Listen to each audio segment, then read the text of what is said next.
Queridos irmãos, amadas irmãs, boa noite, graça e paz. Amém. Louvado e engrandecido seja o Senhor nessa noite de culto e de celebração ao nosso Deus, a qual Ele nos convida, nos chama para hoje estarmos aqui reunidos nesse domingo à noite. E como é bom a gente poder se alimentar da palavra de Deus, palavra essa que nos edifica, que nos encoraja. E o meu desejo é que Deus continue a falar ao seu coração, como Ele já está falando desde o início desse culto. E eu convido você a abrir a sua Bíblia no Evangelho de João, capítulo de número 4, onde eu estarei lendo do verso 31 ao verso de número 45. Estamos dando continuidade à série de sermões Quem é Jesus? Série essa que tem como base ou origem o Evangelho de João. Evangelho esse que em cada um dos seus capítulos tem nos mostrado quem é a pessoa do Senhor Jesus. E hoje nós estaremos dando continuidade a esse capítulo 4, capítulo esse que foi iniciado semana passada com o pastor Wendel, que esteve pregando na história da mulher samaritana e como Jesus teve um encontro com ela.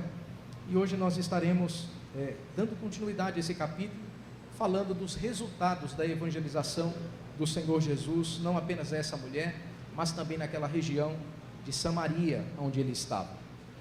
João capítulo 4, a partir do verso 31 ao 45, diz assim a palavra do Senhor. Nesse ínterim, os discípulos que lhe rogavam, dizendo: Mestre, come. Mas ele lhes disse: Uma comida tenho para comer, que vós não conheceis. Diziam então os discípulos uns aos outros: Ter-lhe-ia porventura alguém trazido o que comer? Disse-lhe Jesus: A minha comida consiste em fazer a vontade daquele que me enviou e realizar a sua obra. Não dizeis vós que ainda há 4 meses até a ceifa? Eu, porém, vos digo: erguei os olhos e vede os campos, pois já branquejam para a ceifa. O ceifeiro recebe desde já a recompensa e entesoura o seu fruto para a vida eterna. E desarte se alegram tanto o semeador como o ceifeiro. Pois no caso é verdadeiro o ditado: um é o semeador e o outro é o ceifeiro. Eu vos enviei para ceifar o que não semeastes. Outros trabalharam e vós entraste no seu trabalho. Muitos samaritanos daquela cidade creram nele, em virtude do testemunho da mulher, que anunciara: Ele me disse tudo o que tenho feito. Vindo, pois, os samaritanos ter com Jesus, pediam-lhe que permanecesse com eles, e ficou ali 2 dias. Muitos outros creram nele por causa da sua palavra, e diziam à mulher: Já agora não é pelo que dissestes que nós cremos, mas porque nós mesmos temos ouvido e sabemos que este é verdadeiramente o Salvador do mundo. Passados 2 dias, partiu dali para a Galileia, porque o mesmo Jesus testemunhou que um profeta não tem honras na sua própria terra. Assim, quando chegou a Galileia, os galileus o receberam, porque viram todas as coisas que ele fizera em Jerusalém, por ocasião da festa, a qual eles também tinham comparecido. Quero orar com você e pedir com que Deus, na sua infinita graça e misericórdia, fale ao nosso coração através desse texto. Senhor, nosso Deus e Pai, nos colocamos mais uma vez na Tua presença. Tu sabes a nossa incapacidade de traduzir esse texto ao nosso coração, ao ponto de que ele se transforme numa prática de vida. Nós precisamos da intervenção do Teu Espírito Santo mais uma vez nesse instante, iluminando a nossa mente, nos dando discernimento para entender esse texto, mas ao mesmo tempo fazendo com que essas palavras que acabamos de ler penetrem o nosso coração e se transformem numa prática de vida. Tu conheces as minhas limitações, por isso eu te peço mais uma vez: usa-me para o louvor da Tua glória. Pela Tua infinita misericórdia, Senhor, me conduz na explicação desse texto e na aplicação do mesmo para a vida do Teu povo. Que assim seja, para o louvor da Tua glória, pois oramos e agradecemos em nome de Jesus. Amém. Queridos, desde que Jesus ele ressuscitou, ele aparece aos seus discípulos e nas suas aparições ele deixa claro que a partir dali os seus discípulos agora tinham uma missão: anunciar o Evangelho para todas as pessoas. Tanto é que nós conhecemos muito bem quando a palavra do Senhor nos diz: ide por todo o mundo, pregai o Evangelho a toda criatura, façam discípulos. E ali o Senhor Jesus começa a dar as instruções aos seus discípulos de como eles deveriam anunciar o Evangelho, pregar o Evangelho, falar do Senhor Jesus. A grande dificuldade que nós temos, talvez, é como nós podemos colocar isso em prática. Como nós podemos pegar aqueles ensinos que o Senhor Jesus propôs aos seus discípulos, ordenou aos seus discípulos, e como aquele ensino do ide e pregai o Evangelho a toda criatura, ele pode ser praticado, ele pode ser anunciado por nós. E o capítulo 4 do Evangelho de João é a prática daquilo que mais à frente o Senhor Jesus daria aos seus discípulos. Exatamente isso que eu acabei de dizer, o ide e anunciai o Evangelho. Capítulo 4 de João é os resultados da evangelização do Senhor Jesus. Já nos primeiros versos, nós podemos ver o Senhor Jesus tendo um encontro com a mulher samaritana. Mulher samaritana, logicamente, morando em Samaria, naquela região, e era uma mulher que tinha uma vida completamente distante daquilo que Deus queria para a sua vida. E ali o Senhor Jesus começa a falar do Evangelho, começa a anunciar o Evangelho, dentro daquela região que tinha uma rixa com o povo judeu. Essa mulher, ela anuncia o Evangelho para as pessoas da sua cidade, os samaritanos, e esses samaritanos, eles vêm até o Senhor Jesus para ouvi-lo. E exatamente nesse instante que os versos que nós acabamos de ler, nos ensinam importantes lições a respeito da obra da evangelização. Exatamente esse tema que eu quero trabalhar com você nessa noite. Quais são as lições que o Senhor Jesus nos ensina em relação à obra da evangelização? Texto esse que os frutos daquilo que ele havia anunciado para a mulher samaritana e como nós podemos retirar esses ensinos quando nós formos evangelizar, quando nós formos falar do Senhor Jesus. E já nos primeiros versos, a palavra do Senhor nos mostra que a primeira coisa que nós precisamos ter, se nós queremos de fato anunciar o Evangelho e falar da pessoa do Senhor Jesus, é ter desejo, é ter vontade de fazer isso. Porque o texto, ele diz que os discípulos haviam ido a uma determinada região, no caso ali da própria Samaria, daquele local onde eles estavam, para comprar comida. O Senhor Jesus estava ali, falando do Evangelho para a mulher samaritana, e eles foram. Quando eles retornam, eles encontram o Senhor Jesus, falando do Evangelho com uma mulher. E naquele instante, esses discípulos olham para ele, não perguntam muita coisa, mas ficam abismados, porque dentro daquela cultura, era algo inusitado, um homem está falando publicamente ali com uma mulher. Mas o fato é que o Senhor Jesus estar ali naquela região, e agora os seus discípulos chegam para ele e dizem: olha, mestre, come, acabamos de comprar a tua comida, está aqui. E o Senhor diz: olha, eu tenho uma comida que vocês não conhecem ainda. Os discípulos começaram a olhar um para o outro e começaram a dizer: olha, será que alguém foi comprar comida para ele?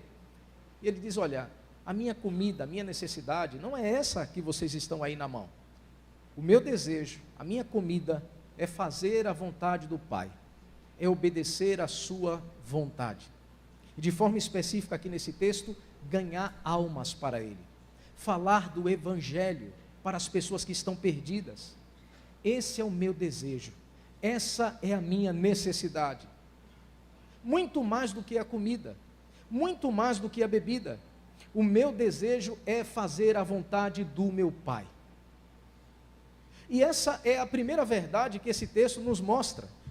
Se nós queremos de fato fazer com que outras pessoas conheçam a Jesus, conheçam o Evangelho, sejam salvas, sejam libertas, assim como nós fomos, nós precisamos ter esse desejo dentro do nosso coração.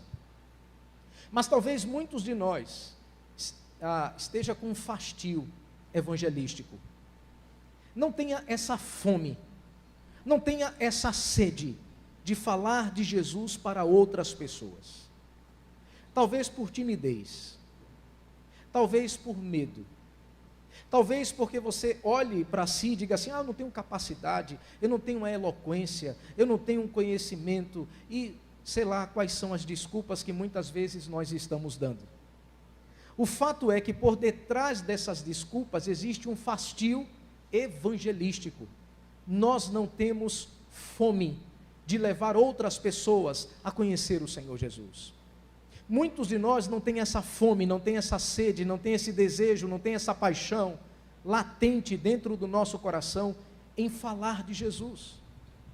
Você já viu um novo convertido? Aquela pessoa que acabou de ter um encontro com o Senhor, que teve a sua vida transformada. O desejo dessa pessoa é falar de Jesus para todo mundo, para o seu vizinho no trabalho, onde quer que esteja, dentro do ônibus, no meio da rua. Essa pessoa deseja com que outras pessoas tenham a sua vida transformada, assim como a sua própria vida foi transformada. Mas eu não sei o que acontece conosco, que com o passar dos anos, a gente vai perdendo essa fome, a gente vai perdendo essa sede, a gente vai perdendo esse desejo. Vez por outra, de vez em quando a gente estava tendo aqui serestas, evangelísticas que a gente fazia. O pessoal pegava o violão e saía pelo meio da rua anunciando o evangelho. A gente convidava a igreja para vir. Ou até mesmo no carnaval, no momento que nós saímos para anunciar o evangelho lá fora, nós também convocamos a igreja para isso. Mas é interessante que muitas vezes não vai nem 10% da igreja juntamente conosco. De todos os 400 e poucos membros que nós temos, muitas vezes não chega nem 10% das pessoas que aderem ao nosso chamado, que atendem aos convites que nós fazemos. E a pergunta que nós devemos nos fazer é: para onde foi parar essa fome que nós deveríamos ter, de que outras pessoas conheçam a Cristo, de que outras pessoas conheçam a Jesus? Nós chegamos a um resultado: fastio evangelístico. E é por essa razão que Jesus diz: a minha fome, a minha sede, o meu desejo, a minha comida é fazer a vontade do meu Pai, é se submeter à vontade do meu Pai, como eu já disse de forma específica nesse texto, que outras pessoas conheçam o Evangelho, que outras pessoas sejam salvas, sejam libertas. A evangelização da nossa igreja não deve estar restrita a programas, a eventos, a programações. É bom com que a gente faça isso, mas de forma alguma a evangelização da nossa igreja deve estar restrita a programações, eventos ou coisas dessa natureza. Eu e você, nós devemos ter essa fome, essa sede que Jesus está demonstrando aqui, de que outras pessoas também conheçam o Evangelho. Se isso não existe no nosso coração, eis aí um dos motivos pelos quais nós devemos dobrar os nossos joelhos e dizer: Senhor, me dá fome, me dá sede evangelístico, para que outras pessoas te conheçam como um dia eu te conheci. Porque se você está aqui nessa noite, saiba de uma coisa: alguém falou do Evangelho para você. Você estava caminhando a passos largos para o inferno, e alguém entrou no teu caminho e anunciou o Evangelho do Senhor Jesus. Ah, pastor, desde criança eu sou crente, amém, mas alguém falou do Evangelho para os teus pais. E louvado seja Deus, porque você nasceu numa família crente, nasceu numa família que já conhece o Evangelho. Você não nasceu numa família desestruturada, mas numa família que conhece a palavra de Deus. Isso é fruto de pessoas que anunciaram a palavra de Deus, porque tinha essa fome e essa sede. Onde foi parar o desejo evangelístico da IPRD? Onde foi parar a fome e a sede que nós deveríamos ter? Que é essa que o Senhor Jesus está nos demonstrando aqui nesse texto. Por essa razão, a obra evangelística precisa ter isso como ponto de partida: desejo, vontade, fome, sede, de que outros também conheçam o Evangelho. Mas não para por aí. Não adianta só ter desejo de anunciar o Evangelho. É necessário com que tenhamos visão para perceber as necessidades do anúncio do Evangelho. Porque a continuidade do texto, verso 35 diz: não dizeis vós que ainda há 4 meses até a ceifa? Eu, porém, vos digo, erguei os olhos e vede os campos, pois já branquejam para a ceifa. O ceifeiro recebe desde já a recompensa e entesoura o seu futuro para a vida eterna. E desarte se alegram tanto o semeador como o ceifeiro. Os discípulos tinham uma espécie de míope evangelística. Eles não tinham apenas fastio evangelístico, eles tinham míope evangelística. Porque vamos entender o que aqui está acontecendo. Os versos anteriores a esse que nós lemos, diz que a mulher samaritana, que ouviu o evangelho através do Senhor Jesus, ela vai até a sua cidade. Ela vai falar do evangelho na sua cidade, porque perceba o que diz o verso de número 25. Eu sei, aliás, verso 26, desculpa, verso 27, vamos lá. Nesse ponto, chegaram seus discípulos e se admiraram de que estivesse falando com uma mulher. Todavia, nenhum deles disse: que perguntas ou por que falas com ela? Quanto à mulher, deixou o seu cântaro, foi à cidade e disse àqueles homens: vinde comigo e vede um homem que me disse tudo quanto tenho feito. Será este porventura o Cristo? Verso 30, saíram, pois, da cidade e vieram ter com ele.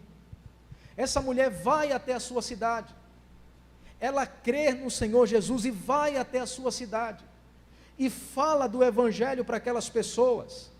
Aqueles homens agora estão vindo para ter um encontro com o Senhor Jesus, e é nesse instante que o Senhor diz aos seus discípulos: ergam os olhos, vejam as pessoas que estão vindo agora, os campos branquejam.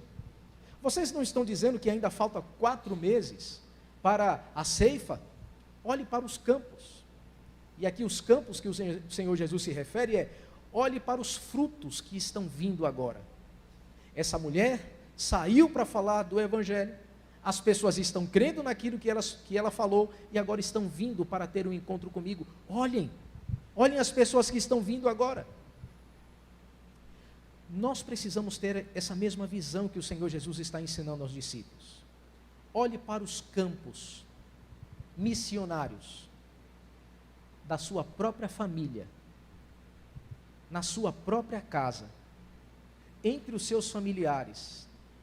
Chegue na sua faculdade, na sua escola, olhe para os campos que lá estão.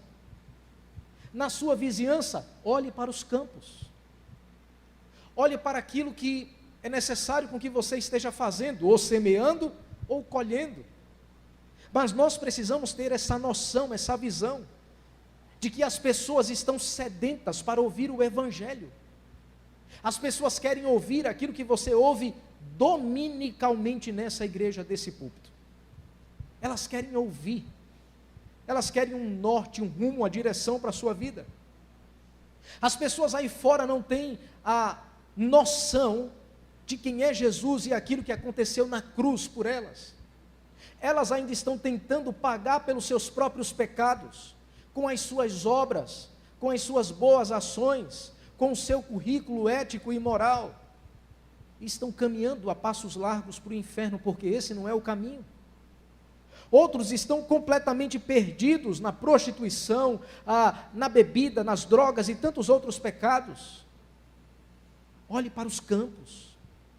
O que é necessário é que nós venhamos a anunciar o evangelho, falar do evangelho, porque as pessoas estão sedentas, elas querem ouvir aquilo que você tem para falar.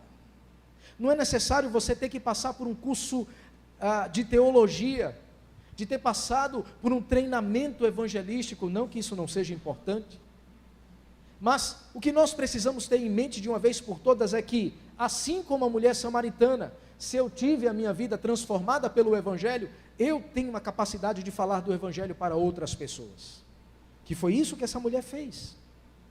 Mas esses discípulos estavam míopes para a obra da evangelização, por conta da rixa que existia entre os judeus e entre os samaritanos.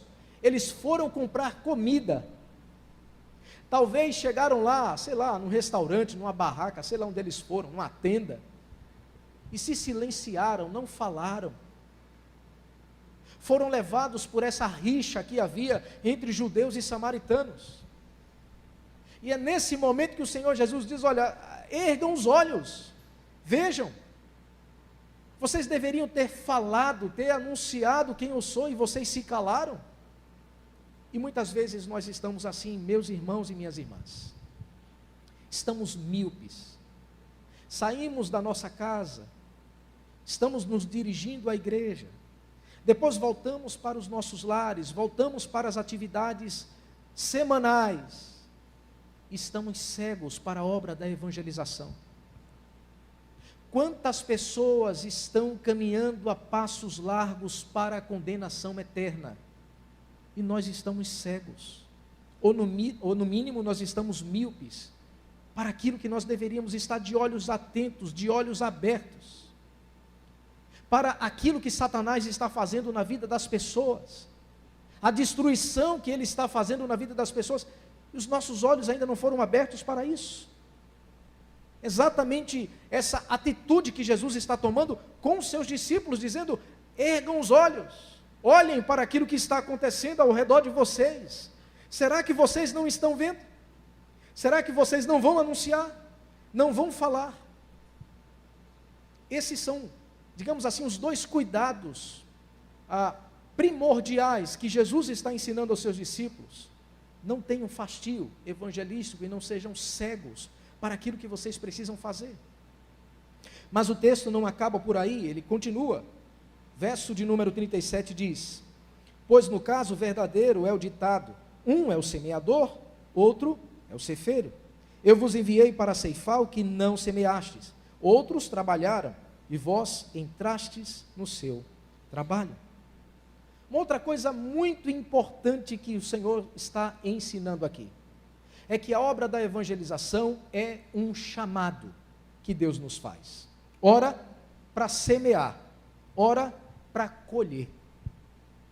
É interessante porque o Senhor Jesus está falando, está dando uma repreensão aos seus discípulos. Discípulos que estavam com fastio espiritual e com cegueira espiritual. O Senhor Jesus agora está apontando para a mulher samaritana, que acabou de ter um encontro com o Senhor Jesus, que foi anunciar o Evangelho, e agora é essa mulher que está semeando o Evangelho entre aquelas pessoas da sua cidade. E o Senhor Jesus está dizendo agora: olha, vocês vão colher o que vocês não semearam. Quem semeou deveria ser vocês, mas foi ela. E agora vocês vão colher essa multidão que está vindo. Vocês estão entrando num trabalho que não foi o de vocês, foi ela que anunciou. E de fato nós precisamos entender isso na obra da evangelização. Há momentos que Deus nos chama para semear. Você não vai ver a colheita ali na hora. Deus chamou muitas pessoas para semear, para anunciar. Mas isso não significa que instantaneamente elas vão ver o fruto do seu trabalho, o fruto daquela ação evangelística. Os corações ainda permanecerão duros, mas Deus te chamou para fazer isso. Eu sei que há muitos pais, há muitas mães, amigos, amigas, irmãos em Cristo, enfim, que estão há anos falando do Evangelho para as pessoas, e não viu resultado nenhum até agora. Talvez você até desistiu, porque eu já falei tanto, eu já expliquei tanto, eu já orei tanto, e essa pessoa entra pelo ouvido, sai pelo outro. O coração aí é duro, esse terreno aí, a semente não germina. E eu sempre digo: calma, Deus pode estar te chamando para semear. Há pais, há mães que inclusive falaram do Evangelho durante toda a sua vida para os seus filhos, e não viram a conversão dos seus filhos. Anos e anos depois, os pais já haviam falecido, e aqueles filhos se converteram ao Evangelho. Aqueles filhos tiveram um encontro com o Senhor Jesus depois de anos da morte dos seus pais. Porque muitas vezes Deus nos chama para isso mesmo, para semear. Nem sempre nós vamos ver o fruto do nosso trabalho, mas não significa que aquela semente não vai germinar. Pode não ser no nosso tempo, pode não ser na nossa hora, mas uma coisa é certa: a palavra de Deus tem o poder de converter quem quer, do modo que quer e da hora que quer. Eu sei que a gente fica feliz quando em algum momento a gente fala do Evangelho para alguém, aquela pessoa diz: olha, eu quero aceitar Jesus. E a gente se alegra com aquilo, dizendo: olha que coisa boa, eu evangelizei, eu falei, e alguém se converteu através daquilo que eu disse. Eu disse: calma lá. Quantas pessoas passaram antes de você semeando esse coração? Deus te deu a honra de colher aquilo que outros plantaram antes de você. Eu já disse meu testemunho diversas vezes aqui nessa igreja. Meu testemunho foi no meio da rua. Um homem passou no domingo à tarde, me entregou uma literatura e houve a minha conversão ali sem aquele homem dizer nada para mim. Eu era ateu, convicto. Uma literatura no meio da rua foi suficiente para Deus quebrar o meu coração e me converter. Mas foi aquela literatura que me converteu naquele dia e naquela hora? Não. Outras vidas passaram antes disso, falando do Evangelho para mim, anunciando o Evangelho para mim. Aprove a Deus que naquele domingo à tarde, aquele homem com uma literatura, ganhasse a minha vida para Cristo. Uma coisa é certa, Deus chamou você, ou para semear, ou para colher, tanto faz, mas Deus chamou cada um de nós para fazer isso. Cada um de nós tem esse mesmo chamado: ide, pregai o Evangelho a toda criatura, façam discípulos. Sendo assim, você não pode sair daqui nessa noite com a outra lição que não seja essa: eu fui chamado. Independente da área do reino de Deus que você atua, se você canta, se você ensina, se você trabalha na área de ação social, se você trabalha com as crianças, eu não sei. O fato é, Deus chamou você. Deus convocou você para falar do Evangelho, na sua casa, entre os seus familiares, na sua faculdade, no seu trabalho, na sua vizinhança, onde quer que você vá. Deus chamou você. Não depende de você a conversão das pessoas, é uma ação do Espírito Santo. Lembre-se, o seu chamado é só falar, os resultados é fruto da ação do Espírito Santo no coração das pessoas. Mas o texto não acaba aí. A continuidade, a partir do verso de número 39, diz que agora os samaritanos estão se aproximando de Jesus, estão chegando perto. E a primeira coisa que aqui o texto diz é que muitos samaritanos daquela cidade creram nele, em virtude do testemunho da mulher que anunciara: ele me disse tudo quanto tenho feito. Vindo, pois, os samaritanos ter com Jesus, pediam-lhe que permanecesse com eles, e ficou ali dois dias. Muitos outros creram nele por causa da sua palavra, e diziam à mulher: já agora não é pelo que dissestes que nós cremos, mas porque nós mesmos temos ouvido e sabemos que este é verdadeiramente o Salvador do mundo. Uma outra importante lição que Jesus está nos mostrando é que o nosso testemunho, ele serve tanto para atrair as pessoas a Cristo, quanto também para que essas pessoas tenham comunhão com Ele.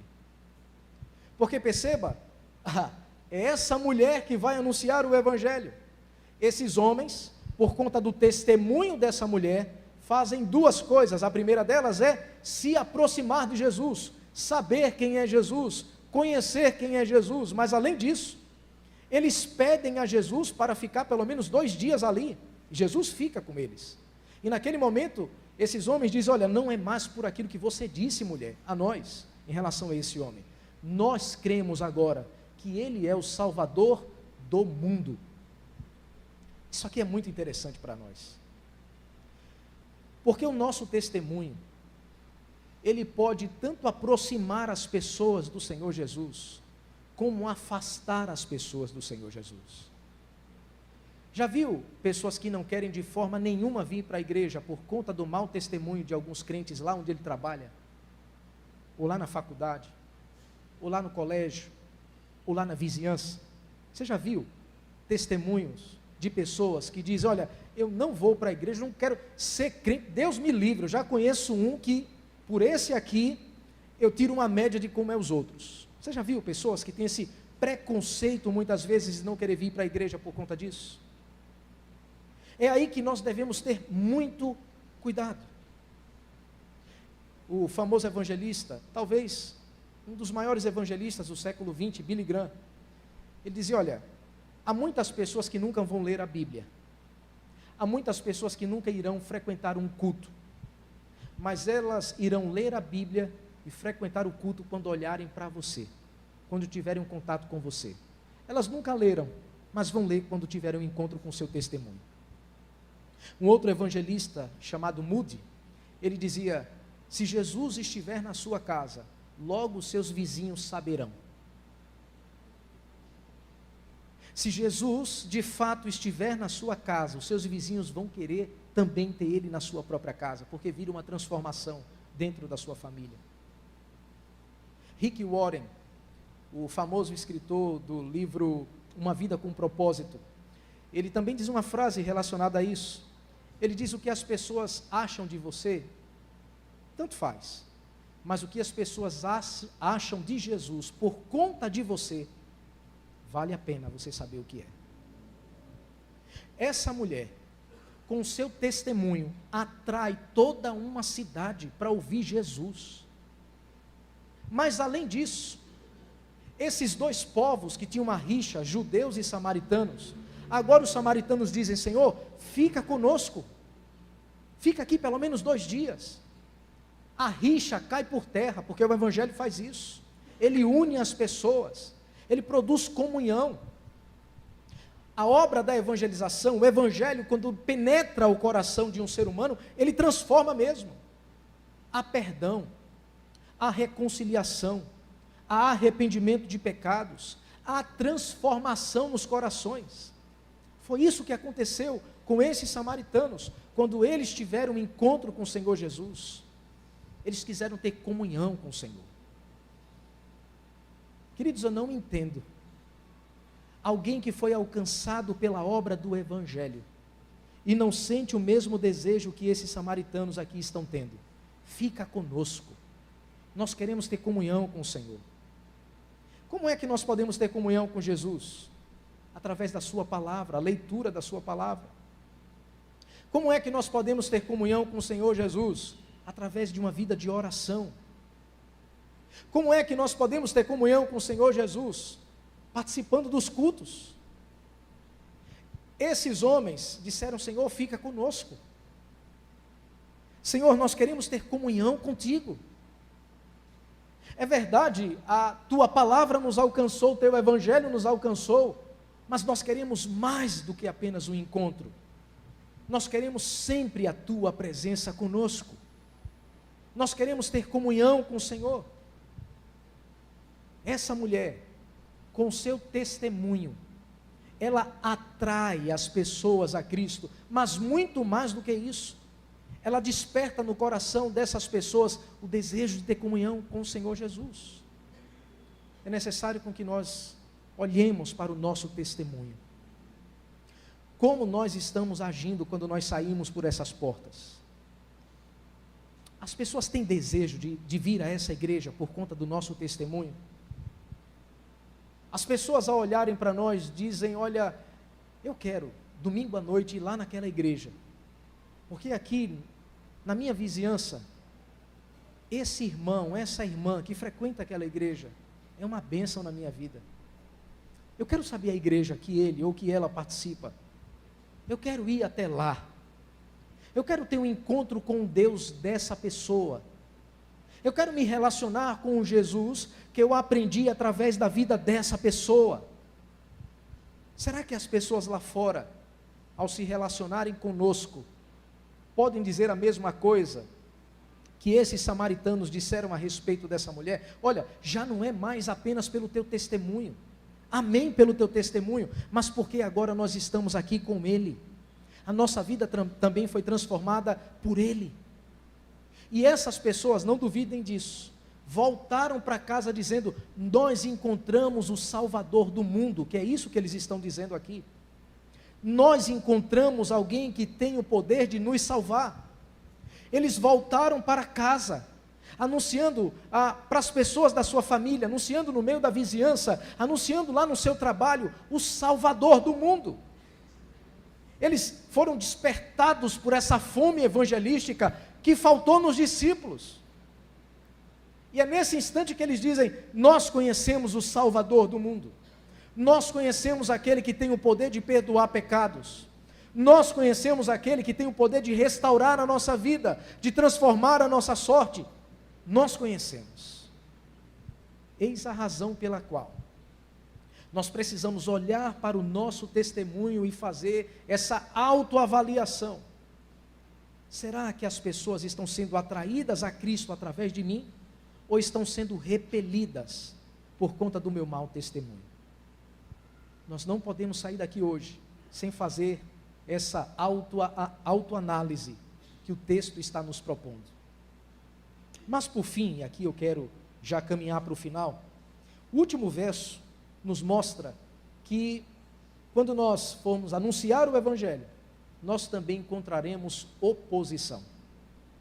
O texto, a partir do verso 43, diz: passados 2 dias, partiu dali para a Galileia, porque o mesmo Jesus testemunhou que um profeta não tem honras na sua própria terra.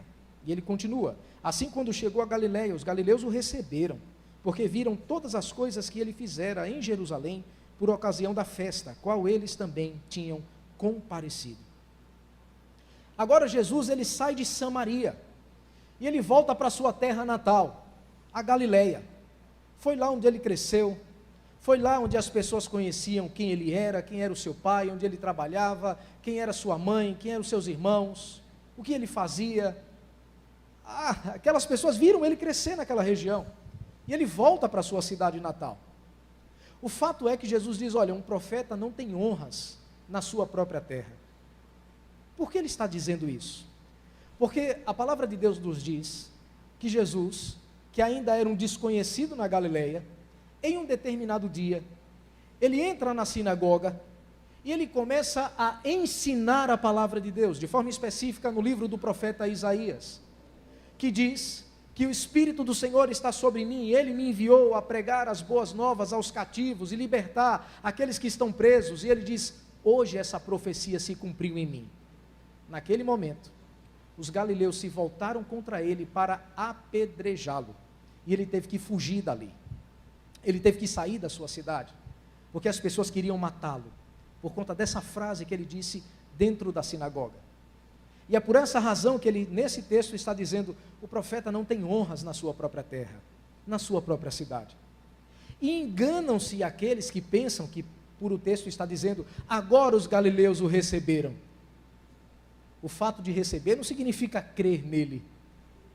Eles receberam porque os galileus estavam na festa lá em Jerusalém e viram os milagres que o Senhor Jesus fez, as maravilhas que o Senhor Jesus fez, os sinais que Jesus fez. Eles viram aquilo e ficaram maravilhados, e agora eles receberam Jesus. Não significa que creram nele. Eles receberam por conta dos milagres, eles ficaram curiosos.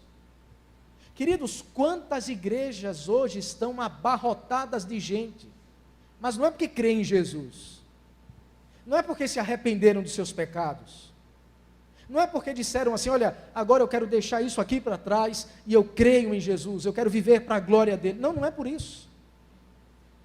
É para ter uma casa própria, é para ter um carro do ano, é para que a sua empresa prospere, é para que haja uma cura de uma determinada enfermidade, é para tirar o seu nome do SPC e Serasa, ou qualquer outro milagre que Jesus possa fazer, mas não necessariamente porque ele tem poder de perdoar os pecados, e que agora eu quero segui-lo de todo o meu coração.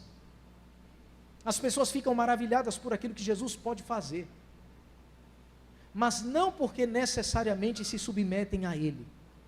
Até recebem Jesus, até participam de um culto, mas é uma fé superficial, não é uma fé salvífica. É isso que aqui está acontecendo nesse texto.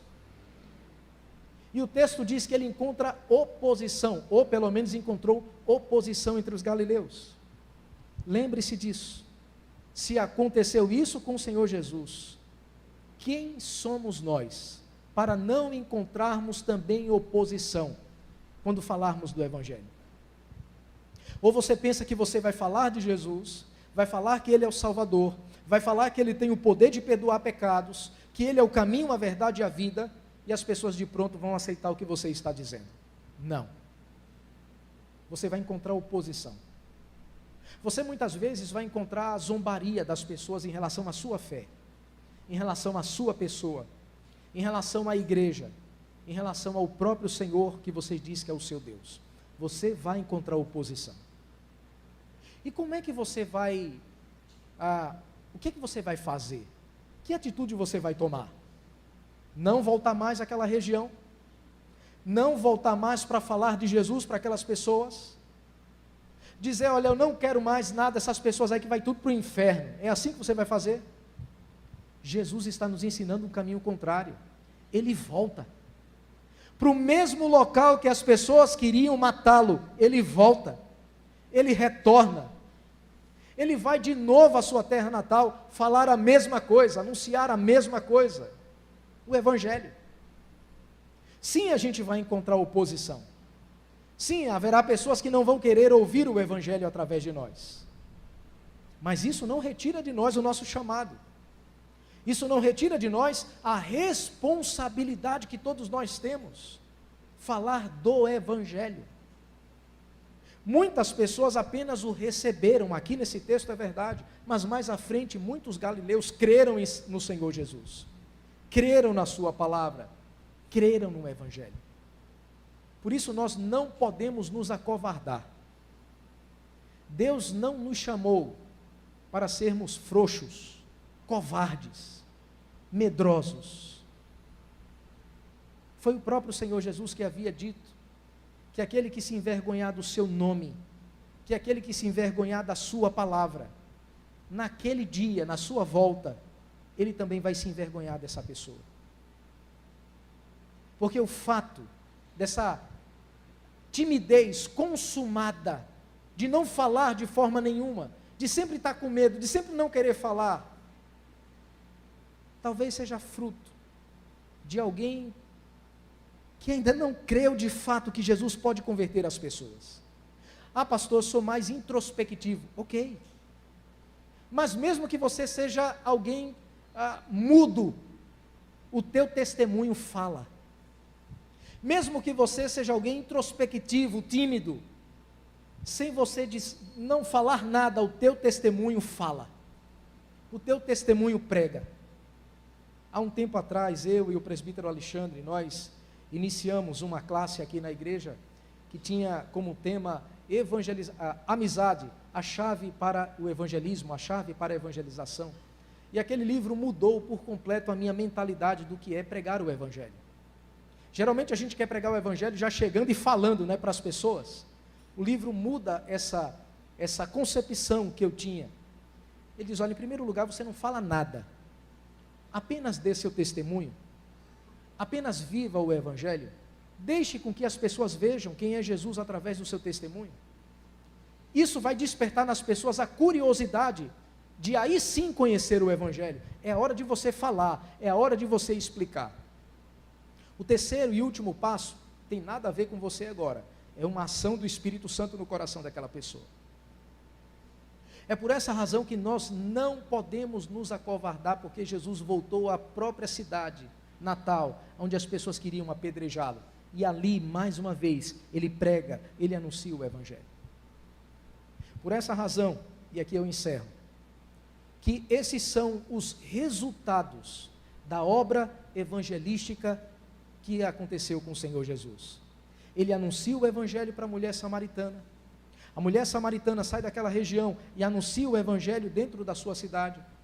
Aquelas pessoas se dirigem a Jesus para ter um encontro com Ele, e de fato são convertidas, creem que Ele é o Salvador do mundo.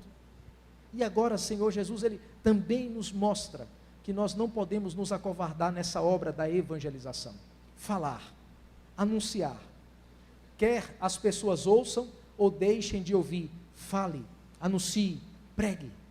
Essa é a nossa missão, esse é o nosso dever, e quando nós sairmos daqui hoje, nós devemos sair com esse texto dentro do nosso coração, dizendo, eu preciso fazer isso, hoje, amanhã, terça-feira, quarta-feira, essa é a minha missão, esse é o meu chamado, eu não posso fugir disso.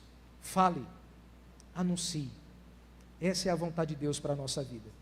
E eu quero orar com você nesse instante, pedindo com que o Espírito Santo, Ele aplique a palavra que nós acabamos de ouvir ao nosso coração, de modo que essa palavra não apenas fique na nossa mente, porque certamente nós iremos nos esquecer, mas se descer para o nosso coração, tudo aquilo que nós ouvimos nessa noite vai se transformar numa prática de vida.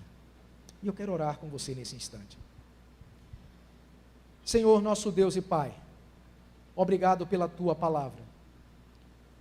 Ela tem esse poder sobrenatural de trazer vida onde não há vida, de nos encorajar, de nos fortalecer. Nessa noite o Senhor nos trouxe uma palavra que tem a ver com o nosso chamado, com a nossa missão. Missão essa que frequentemente nós nos esquecemos dela. Talvez muitos de nós nessa noite queria ouvir um sermão baseado em 5 passos para obter a prosperidade. Como trazer o amor de volta? Como fazer minha empresa prosperar? Como eu posso ganhar mais dinheiro? Ou como eu posso resolver determinadas situações que eu tenho vivido? Não que isso não seja importante, mas nessa noite o Senhor nos chamou e nos convocou e nos alertou para a nossa principal missão, nosso principal chamado, que é falar da tua palavra, que é falar do teu evangelho, que é ver outras pessoas aceitando a ti como um dia nós aceitamos, tendo um encontro contigo como um dia nós também tivemos. Tira de nós essa aridez espiritual, essa aridez evangelística, esse fastio evangelístico, essa cegueira evangelística. Tira-se de nós, ó Pai, e nos dá esse ardor, esse desejo, essa fome de que outras pessoas te conheçam como único e suficiente Salvador. Em nome de Jesus, que possamos sair daqui nessa noite com esse desejo latente dentro da nossa alma, e que outras pessoas conheçam a Ti, através da nossa vida, através do nosso testemunho, através das nossas palavras. Que assim seja para o louvor da Tua glória, pois assim nós oramos e agradecemos a Ti, em nome de Jesus. Amém.